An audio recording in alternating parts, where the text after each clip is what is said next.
은혜를 하나님 허락하여 주시옵소서. 일을 해주시기 원합니다. 살아계신 하나님 아버지, 이 시간 아버지 귀한 시간 허락하사 찬양으로 우리의 마음을 모으고 함께 말씀의 자리에 나아가게 하시니 감사드립니다. 하나님 아버지, 우리의 삶을 다스리는 하나님이신 줄을 믿습니다. 우리의 삶을 책임지시는 하나님이신 줄 믿습니다.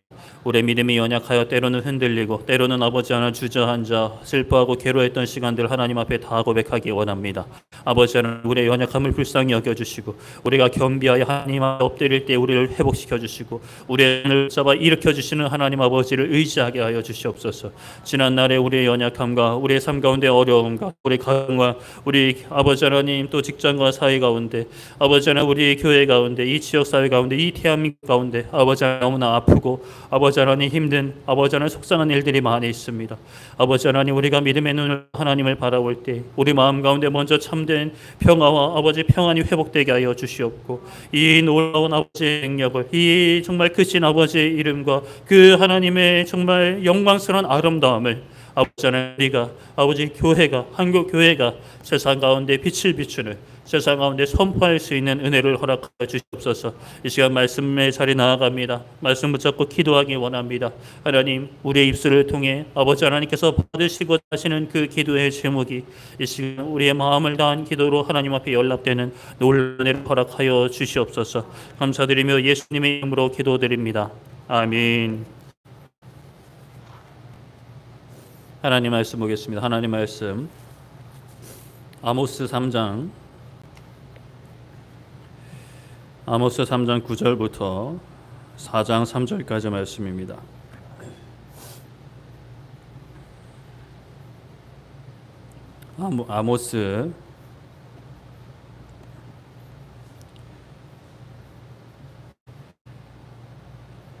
아모스 3장 9절부터 4장 3절까지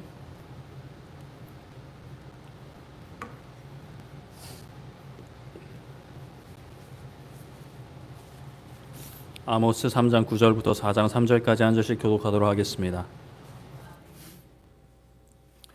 아스돗의 궁궐들과 애굽 땅의 궁궐들에 선포하여 이르기를 너희는 사마리아 산들에 모여 그 성 중에서 얼마나 큰 요란함과 학대함이 있나 보라 하라.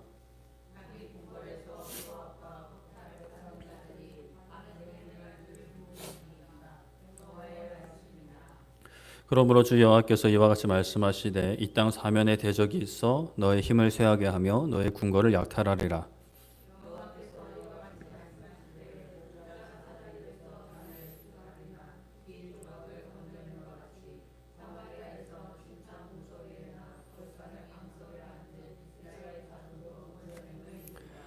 주 여호와 만군의 하나님의 말씀이니라. 너희는 듣고 야곱의 족속에게 증언하라.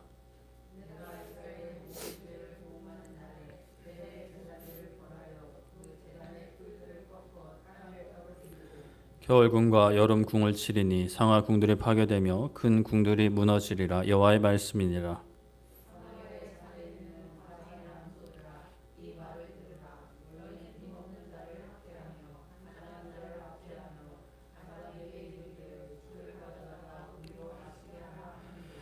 주 여호와께서 자기의 거룩함을 두고 맹세하시되 때가 너희에게 이를지라. 사람이 갈고리로 너희를 끌어가며 낚시로 너희의 남은 자들도 그리하리라. 너희가 성 무너진 데를 통하여 각기 하루문에 던져지리라. 여호와의 말씀이니라. 아멘. 네, 오늘은 우리 은혜와 책임이라는 제목으로 말씀을 나누고자 합니다. 참 지난 화요일 밤부터였죠. 나라가 참 뒤숭숭합니다. 뉴스를 보시면 알겠지만 뉴스를 안 보는 게 속이 좀 나을 정도로 참 정의와 공의를 외치는 사람들 또 모르겠습니다. 그 가운데 한 자리 또 나의 의를 드러내려는 사람들이 분명히 있을 것 같은데 그냥 온갖 사람들이 섞여 나라가 참 혼란스럽습니다.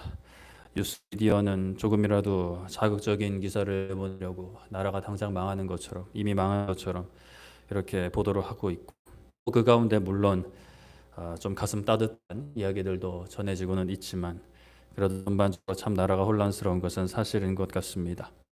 이러한 모습을 보며 많은 생각이 듭니다. 그러나 또 그 가운데는 다 필요한 생각들은 아닌 것 같습니다. 대개는 좀 불필요한 생각들이 우리의 삶을 억누르고 우리의 걱정을, 우리의 어떤 원망을, 불평을 좀 부채질하는 것 같은데요. 우리 그리스도인들은 이런 상황 속에서도 분명히 정신을 차려야 합니다. 양질의 정보를 가려 받아들이고 내가 그리스도인으로서 가져야 할 마음과 태도는 무엇인가? 내가 어떠한 정치적인 색깔이 있는 것보다 또 누구의 옳고 그름을 따지기 이전에 먼저 나는 그리스도인으로서 어떠한 마음과 어떠한 생각으로 어떠한 기도 제목으로 하나님 앞에 나아가야 하는가를 우리가 분명히 집중을 하고 하나님 앞에 엎드려야겠죠.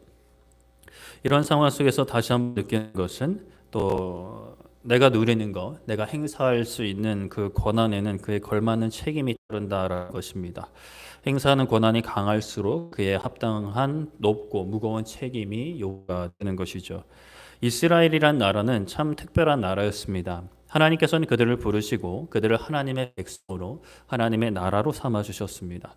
하나님은 그들의 하나님이 되어 주셨고 하나님의 특별한 은혜를 받게 하셨죠. 그 은혜를 받은 민족으로 나라로 하나님은 하나님의 뜻에 합당하게 살아갈 수 있는 율법을 그들에게 허락해 주셨습니다. 이 율법의 핵심은 우리가 잘 알고 있듯이 하나님을 사랑하는 것 그리고 이웃을 사랑하는 것이라고 할 수가 있는데요. 이 율법, 이 말씀을 지키면 자손 대대로 복을 받고 될 것이지만 이 율법과 말씀을 떠나면 벌을 받게 될 거다라고 분명히 언약을 맺는 그때부터 하나님께서 말씀을 하셨습니다. 이에 비해서 이방 나라는 이러한 율법을 받지는 못했죠. 이러한 은혜를 누리지 못했습니다. 그들이 살아가는 환경에서 하나님께서 허락하신 자연 환경과 직서서 나름대로의 복을 누리기는 했지만 하나님께 선택받은 백성이라는 은혜는 누리지 못했습니다. 그래도 하나님께서 그 삶을 다 아셨고 죄악의 길을 행한 것을 심판하겠노라고 이제 경고하셨죠. 그런 나라들에 비해 이스라엘은 너무나 큰 은혜와 이제 사랑을 받았습니다. 아모스 3장 2절에서는 하나님께서 내가 땅의 모든 족속 가운데 너희만을 알았다라고 하셨죠. 오늘 새벽에 살펴본 말씀인데요. 이렇게 알았다라는 것은 그냥 머리로만 아는 것이 아니라 또 좀 많은 정보를 아는 그런 수준이 아니라 혼인 관계와 같은 특별한 언약적 관계 안에서 서로 아는 것을 의미합니다. 특별한 관계로 삼으셨다라는 거죠. 그냥 내가 너희를 안다, 너희만을 안다라는 표현을 다르게 하면 너희만 내가 특별한 관계로 내 백성, 내 아내로 삼았다, 내 신부로 삼았다라는 말씀이죠. 근데 그런 이스라엘의 그 특별한 관계 안에서 누릴 수 있는 복과 기쁨을 걷어차버리고 하나님을 배신한 거예요. 하나님은 이스라엘을 사랑하시고 특별한 은혜를 베푸신 만큼 그들의 죄악도 너무나 잘 알고 계셨습니다. 그래서 많은 선지자를 통해서 돌아와라 돌아와라 라고 하셨지만 듣지 않았던 것이죠. 그래서 하나님께서는 이스라엘을 향한 심판의 말씀을 여러 또 선지자들을 통해서 선포하고 계십니다. 오늘 말씀 그 이스라엘 중에서 핵심이라고 할 수 있는 그 수도, 그 사마리아 지역과 사마리아 그 성을 향해 선포하시는 말씀이라고 볼 수가 있는데요. 3장 9절에 아수돗의 궁궐들과 애굽 땅의 궁궐들에 선포하기를 너희는 사마리아 사람들에 모여 그 성 중에서 얼마나 큰 요란함과 학대함이 있나 보라 하십니다. 아스돗은 블레셋의 성읍입니다. 블레셋에 있는 궁궐들과 그리고 애굽 땅에 있는 궁궐들에게 이제 말하는 거죠. 궁궐은 사람이 아니지만 거기에 있는 사람들에게 말하는 것입니다. 그 나라를 이제 통틀어서 이제 말하는 것이죠. 이스라엘 수 사마리아에 와서 그 성이 당하는 고난과 학대를 보라라고 하시는 거예요. 블레셋과 애굽을 향해서 말씀을 하시는 거죠. 하나님께서 사마리아를 벌하시는데 이방 나라들의 궁궐들, 이방 나라 사람들을 불러다가 보라고 하시는 겁니다. 하나님께서 얼마나 매섭게 심판하시는지 보라라는 것이에요. 이스라엘, 사마리아 입장에서는 어떨까요? 창피한 것이죠. 부끄러운 것이고 수치스러운 겁니다. 이게 단순히 고난을 넘어서 창피함과 부끄러움, 수치를 동반하는 거예요. 우리가 이제 어린 자녀들을 훈육을 할 때도 그 훈육 전문가들이 말하는 것 중에 여러 지침 중에 하나가 타이밍이 늦으면 또 안 되지만 그래도 사람이 많은 곳에서 이렇게 혼내는 것, 창피를 주는 것은 좀 피하라라고 이렇게 권면을 합니다.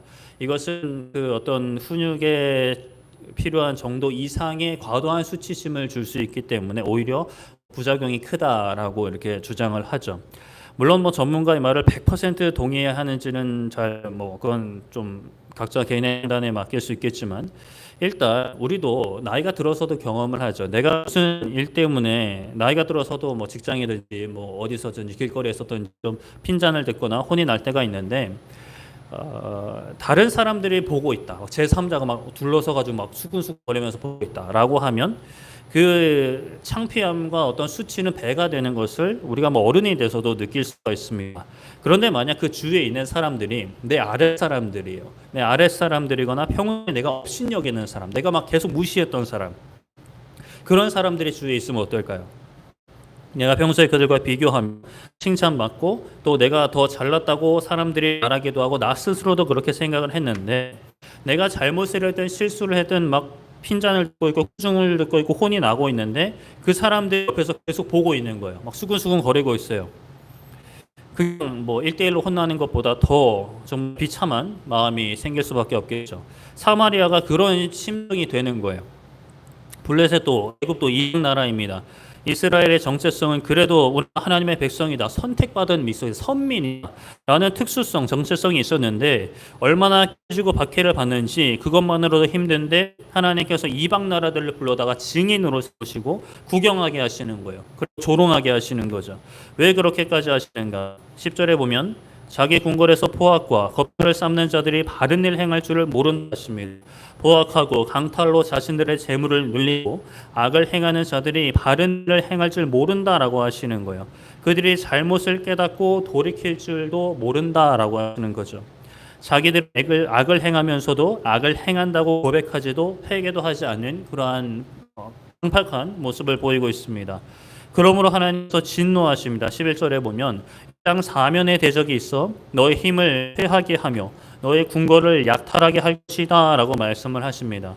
아모스 1장에 이스라엘 주위의 그 6개국에 대한 심판의 말씀을 이제 하나님이 선포를 하셨는데 그런 나라들을 통해서 이스라엘을 사마리아를 칠 것을 또 말씀을 하시는 거예요. 그렇게 사마리아를 치사 그 궁궐을 약탈하게 하실 것인데 목자가 사자 입에서 양의 두 다리나 귀 조각을 건져냄 같이 즉 사자가 이미 이제 양을 잡아서 많이 먹은 거예요. 많이 먹어서 다리나 귀 조각 남아있는 그런 상황인 거죠. 사마리아의 침상 모서리나 걸상의 방석에 앉은 이스라엘 자손을 건져낼 것이라고 말씀을 합니다.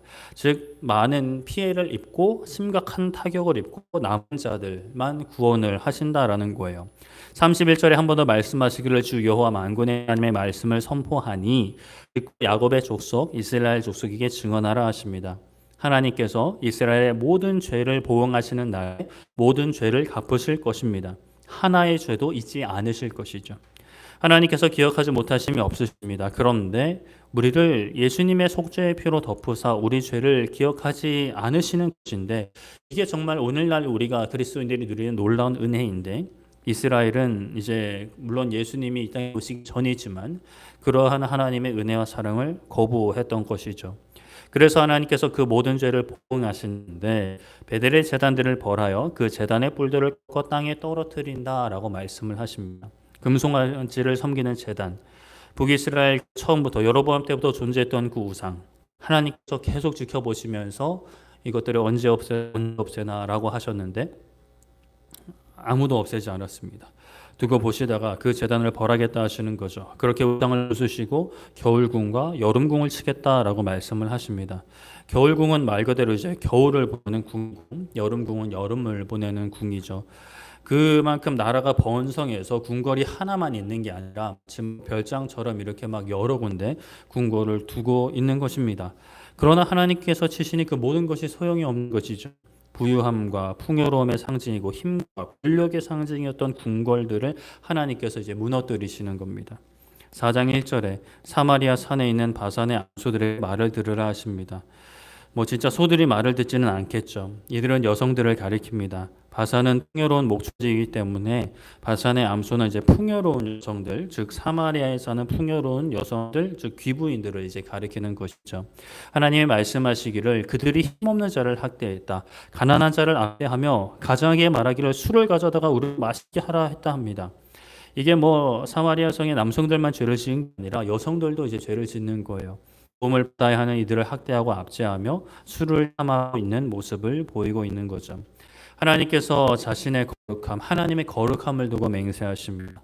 다른 것이 아니라 자신의 거룩함, 누구도 흠잡을 수 없고 누구도 거짓되다 말할 수 없는 하나님 자신의 거룩함, 내가 반드시 무슨 일이 있어도 그 일을 이루겠다라는 하나님의 선포인데요. 그 여종들에게 때가 이를 것이라 하십니다. 때가 이르면 사람이 갈고리로 너희를 끌어가며 낚시로 너희의 남은 자들도 그리할 것이라 하십니다. 사람으로 대우하지 않는 거죠. 비참하게 막 짐승이 끌려가는 것처럼 끌려갈 것이다 라고 말씀을 하십니다. 그녀들을 지켜줄 성은 이미 무너졌고 성이 무너진 곳을 통해서 하르몬에 던져질 것이라 하십니다. 하르몬이란 그 장소는 특별히 알려진 장소가 아니긴 한데 그 장소가 뭐 사실 어디든 비참하게 끌려나가 그냥 던져지는 거죠. 이 모든 것이 사마리아 성에 내린 하나님의 심판이며 이 심판을 경고하는 말씀이 전해지고 있습니다. 이스라엘이 받은 은혜 안에 거하지 않고 스스로 그 은혜를 박차고 나가 헛되고 허망한 것을 찾으며 죄악된 길을 가니 이방인들의 구경거리가 되고 큰 환난을 당하게 됩니다. 오늘날 우리 그리스도인들에게 주어진 은혜가 무엇일까요? 구약에서 하나님께서 이스라엘 백성들과 언약을 맺으시고 언약 백성으로서 살아갈 율법을 주신 것이 그들에게 허락하신 특별한 은혜라면 오늘날 우리 그리스도인들에게 주어진 은혜는 무엇인가요? 먼저는 우리에게 주신 것, 먼저는 예수님을 주셨죠. 하나님의 아들이신 예수님을 보내주셨습니다. 요한복음 12장 46절에 나는 빛으로 세상에 왔나니 무릇 나를 믿는 자로 어둠에 거하지 않게 하려 함이로라 라고 말씀을 하죠. 예수님께서 빛으로 이 땅에 오셨습니다. 빛으로 이 땅에 오셔서 어둠 가운데 있던 우리에게 빛을 비추어 주신 거죠. 이 땅에서 하나님 나라를 선포하시고 하나님 아버지 뜻에 죽기까지 순종하셨습니다. 그래서 죽으셨고 그러나 죽은 것이 끝이 아니라 3일 만에 부활하사 사망 권세를 이기셨죠. 그렇게 사망 권세를 이기시고 부활하사 영광을 받으신 예수님께서 하늘로 올라가시고 약속하신 하나님의 영, 예수님의 영, 보혜사 성령님을 우리 가운데 보내주셨습니다. 그래서 우리 가운데 계신 성령 하나님으로 인하여 우리가 하나님을 아버지라고 부를 수 있게 되었고 하나님을 아버지로 의지하고 아버지에게 기도하는 그 아버지와 동행하는 아버지가 우리의 삶을 책임지시는 아버지의 것이 다 내 것이 되는 그 놀라운 역사가 성령 하나님을 통해서 우리에게 이루어지시는 역사이고 우리가 오늘날 받은 은혜인 것이죠. 그렇다면 우리가 얼마나 이 은혜 안에 살아가고 있는가를 우리는 항상 살펴보아야 합니다. 얼마나 이 은혜를 누리고 있고 그리고 이 은혜에 대한 어떤 책임을 우리가 다하고 있는가. 책임이란 단어만 생각하면 너무나 부담스럽고 좀 무거운 어떤 이미지로 생각을 할 수 있지만 그러나 이 은혜에 대한 책임이란 것은 이 은혜를 누리는 사람들이 기쁨과 즐거움으로 감당해야 될 아름다운 사명인 것입니다. 그 은혜를 누리지 못할 때, 그 책임을 다하지 못할 때 하나님께서 외인을 통해 즉 선택받지 못한 사람들을 통해 우리의 고난과 징계를 받게 하시고 우리가 받는 고통의 증인이 되게 하실 것이며 그들을 통해 교회를 압제하실 겁니다. 그들이 교회를 조롱하게 되는 거예요. 그렇다면 그 은혜 안에 살아가는 게 뭘까요? 그 은혜를 누린다는 게 도대체 무엇인가? 우리가 이 땅에서 좋은 대학 가고 좋은 직장에 들어가고 풍요롭게 살면서 때마다 여행 다니고 아프지도 않고 힘든 일 하나 없는 것이 은혜 안에 거하는 것인가? 이 땅에 예수님께서 오셔서 약속하신 성령님께서 오시면 우리가 무엇을 누리게 되는가? 우리가 저번 주일에도 살펴봤던 것처럼 요엘 2장 28절에 그 후에 내가 내 영을 만민에게 부어주리니 너희 자녀들이 장래일을 말할 것이며 너희 늙은이는 꿈을 꾸며 너희 젊은이는 이상을 볼 것이며 라고 말씀을 합니다.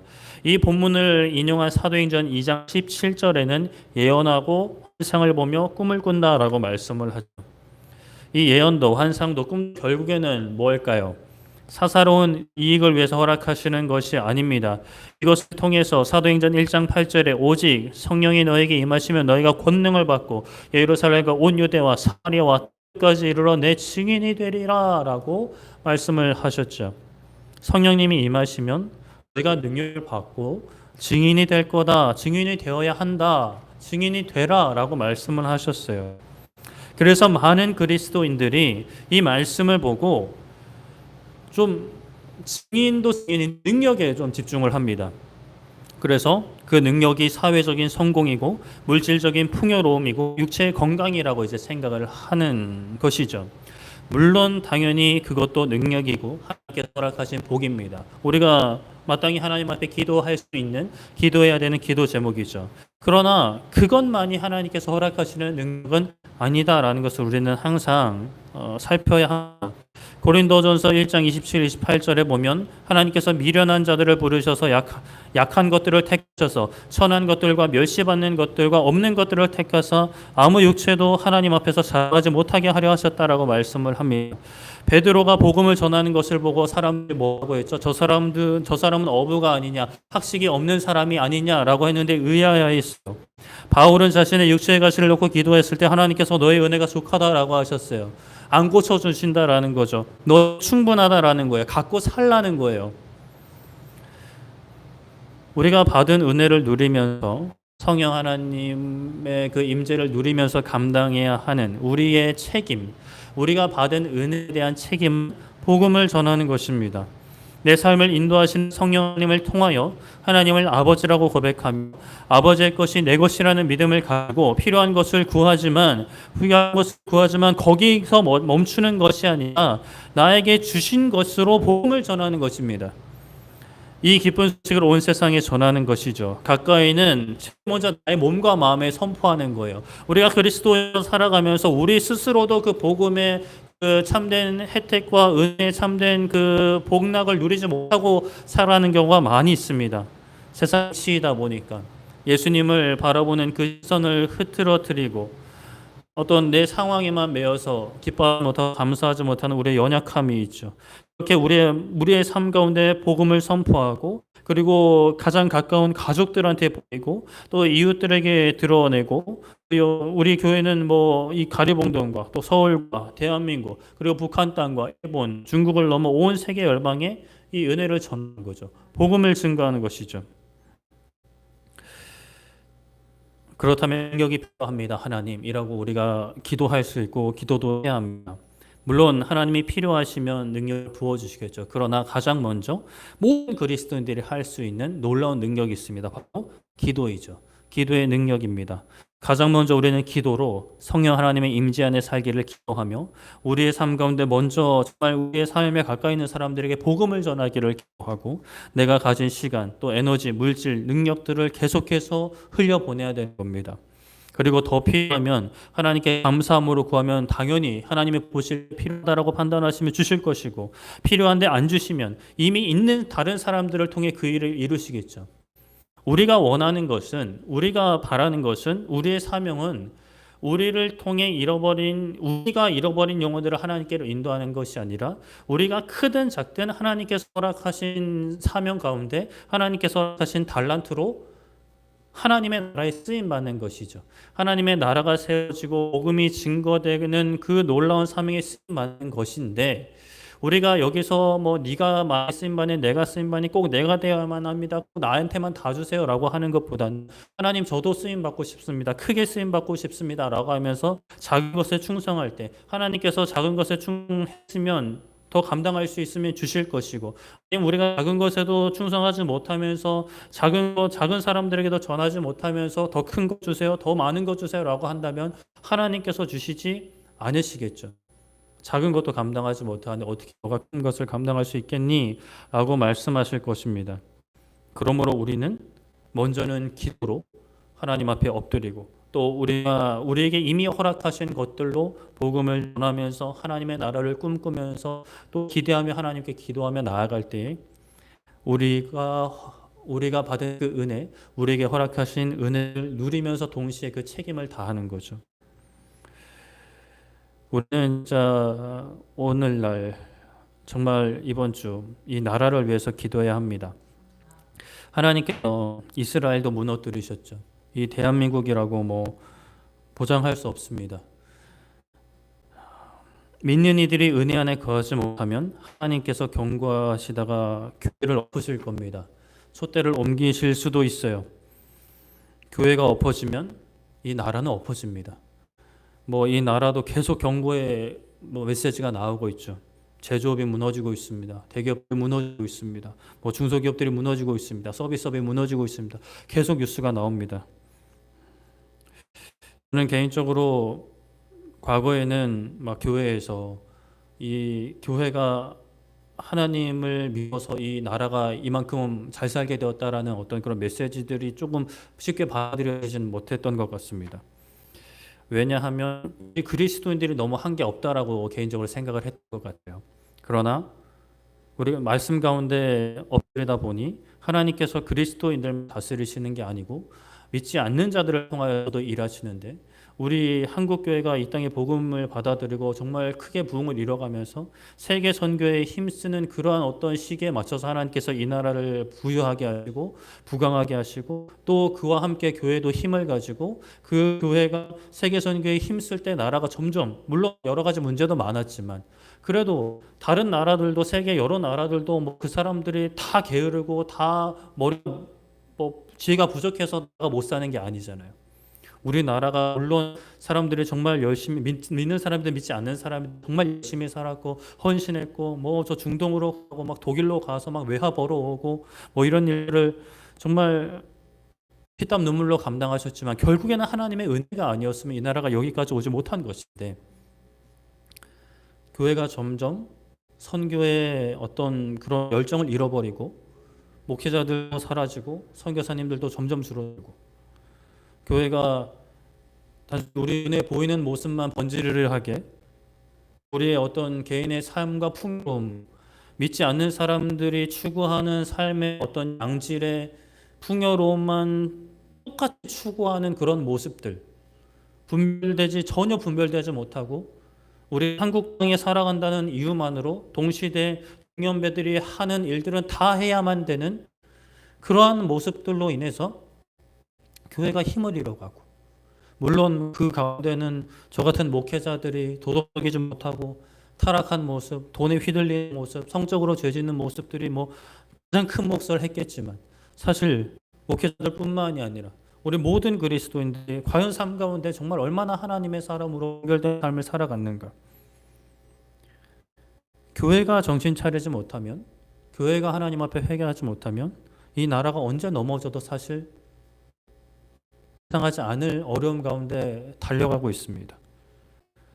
교회가 하나님 앞에 엎드려서, 우리 교회부터 하나님 앞에 엎드려서 은과 금을 구하는 것이 아니라 예수 그리스도의 부활의 능력을 구하고 성령님의 임재와 인도하심을 순복하고 이 땅과 온 세계 열방에 복음을 전하는 일에 힘쓸 때, 정말 사실 우리 교회는 뭐 다른 교회에 비해서 너무 미약할 수는 있지만 그래도 우리에게 허락하신 이 환경 가운데 우리에게 허락하신 능력으로 정말 어떻게든 복음을 전하고자 힘쓸 때 하나님께서 그 마음을 아시고 우리의 기도를 들으시고 다시 한국 교회를 일으켜 주시고 이 한국 사회가 그래도 다시 안정될 수 있도록 하나님께서 인도해 주시고, 그래서 다시 한번 세계 선교에 정말 힘을 쓰는 한국 교회. 잃어버린 건 물론 이 땅에서도 어려운 이들을 돕고 복음을 전해야겠죠. 농원 교회 또 낙도를 위해서 당연히 기도하고 힘써야 되는데 세계를 위해서도 힘쓰는 그런 아름다운 교회와 대한민국을 하나님께서 붙잡아 주실 줄 믿습니다. 말씀을 정리하겠습니다. 하나님께서 사마리아 성을 향한 심판의 메시지를 선포하시면서 이방 성읍들을 불러다가 구경하게끔 하십니다. 하나님을 믿지 않던 그들이 증인이 될 것이고 그들이 조롱할 것입니다. 이스라엘이 사마리아가 하나님께서 허락하신 은혜 안에 거하지 않았고 악을 행했기 때문이죠. 오늘날 우리가 하나님의 인도하심을 받지 않는 것, 하나님께서 기뻐하시지 않는 일을 하는 것, 하나님을 주인 삼지 않고 내가 주인 되어서 살아가는 그 모든 것이 사실은 이스라엘이 걸었던 길과 다르지 않은 길이라는 것을 정말 통회하는 심정으로 하나님 앞에 엎드려야 합니다. 나에게 오신 하나님을 믿으며 하나님께서 허락하시는 길을 따라는 걸 복음을 전하며 하나님의 나라를 꿈꾸며 하나님의 나라를 이야기하며, 물론 우리가 이 시국에 대해서 누가 잘못했다, 뭐 제가 잘못했다, 뭐 누가 벌을 받아야 된다, 뭐 누굴 끌어내려야 된다, 뭐 물론 뭐 합당하게 법에 따라서 정에 따라서 행해야 하겠지만, 그러나 우리 그리스도인들은 그 가운데서도 하나님의 나라를 소망하고 교회가 바로 서기를 소망하고 우리가 먼저 하나님 앞에 회개하기를 기도해야겠죠. 그렇게 우리에게 허락하신 성령 하나님을 붙잡고 기도할 때에 우리 개인의 삶이 회복되고 우리 가정이 회복되고 우리 교회가 회복되고 이 지역사회가 회복되고 이 대한민국이 회복되고 저 북한의 독재 정권이 무너지고 중국과 일본에도 교회가 세워지며 온 세계 열방이 하나님의 복음을 듣게 되는 그 놀라운 역사가 이루게 될 줄 믿습니다. 우리 여기 모인 분들 많지 않지만 그래도 우리가 함께 하나님을 붙잡고 기도할 때 하나님께서 우리의 기도를 들으시고 분명히 아름답게 역사하실 줄 믿습니다. 우리 함께 찬양하고 기도했으면 좋겠는데요. 이 내가 주인 삼은 우리에게 찬양하고 기도할 때 하나님, 내 삶의 주인 내가 아님을 하나님 앞에 고백합니다. 우리 교회의 주인도 내가 아닙니다. 우리 대한민국 민주주의라고 하는데 국민이 주권을 가지고 있는 거 아닙니다. 하나님께서 왕이십니다. 하나님께서 이 나라의 주인이시고 우리 교회의 주인이며 우리 가정의 주인이시고 내 삶의 주인이십니다. 라는 우리 간절한 마음으로 앞에 찬양하고 기도하겠습니다.